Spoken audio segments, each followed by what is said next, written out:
This is my review on the Spy Kid Trilogy, the first three Spy Kids movie. Technically, there is a fourth one.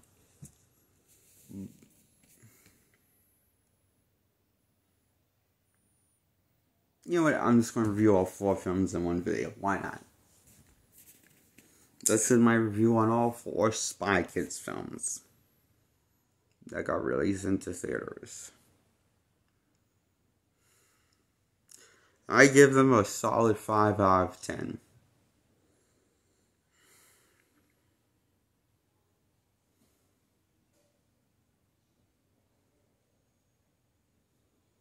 Even as a kid, these stories always frustrated me.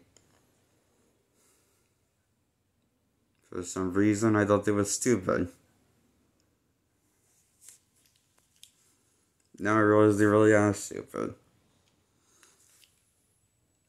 Even when I look at the characters, the main leads for the first three ones. I'm sorry about the kids in Spy Kids 4. Whoever directed them, I blame the director.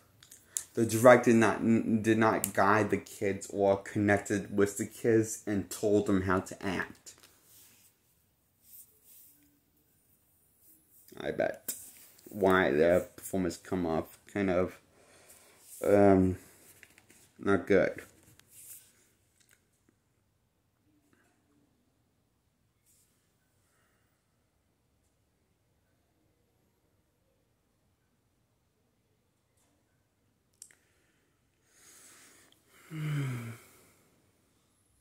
If this is the same director that directed the first one, that would be sad. Because who directed the first one, I think it was Rob Rodriguez. Or did he do the script to most of them, or directed them? Well, I'm not sure. I can't remember who directed or written some of these.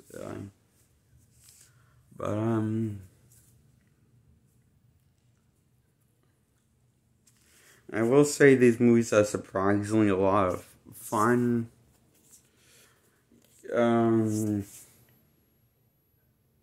All things considered.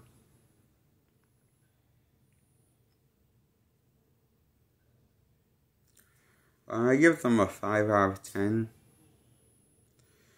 I'm going to talk about the plot of the first one. First one, well, parents come out of it to retire many years later and leave their only kids home alone.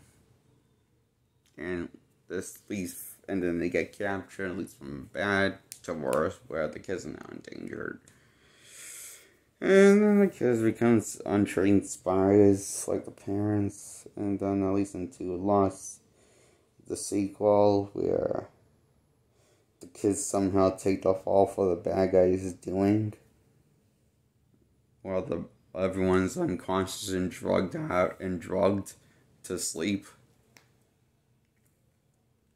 Somehow Carmel and Junie take the fall, and even though the bad guys got the drop on them, they tried their best, it's all somehow their fault that the bad guys escape, really, just because, to be fair, they're kids fighting adults. Come on. Can't you cut the kids a little slack? Nope. No. I guess not.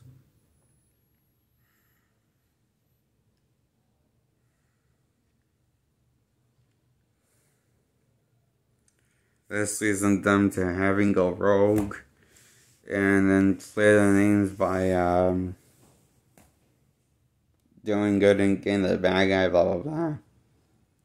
They do that, but then becomes friends with the bad guy, blah blah blah. This time, blah blah blah.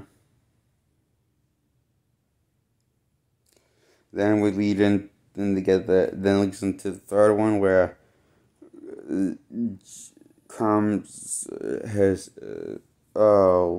one of the two leads, that's the brother of the leader, that's the brother that's the lead, the second lead next to the sister. I think the sister's missing when she went in the game this kind of futuristic game where you put on 3D glasses and get sucked into the world of the game, blah blah blah. That's the premise. So therefore the brother has to go out and get her out of the game, blah blah blah.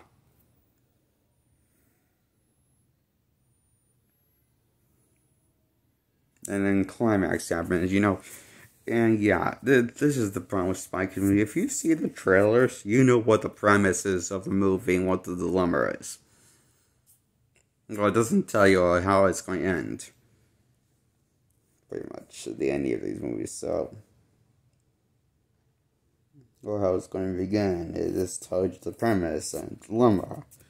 But that's a problem with me because that kind of sucks the fun out of me for talking about these movies.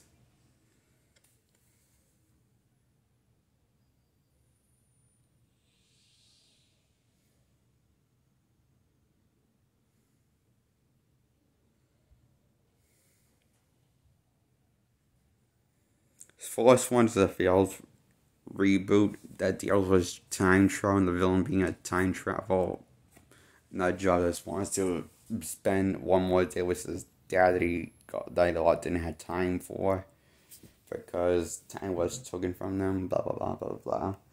Yeah, blah blah blah. And it's different cast mixed with old cast thing. It was the Spy Kids movie, this one. Anyway, everything all ends well. Is look, I could tell you the whole plot, but we might be in this. We might this might this too much. First thing you gotta know is if this is too much time travel in a time travel movie. Logic in this movie that. As very briefly explained by a kid. I think in this movie, so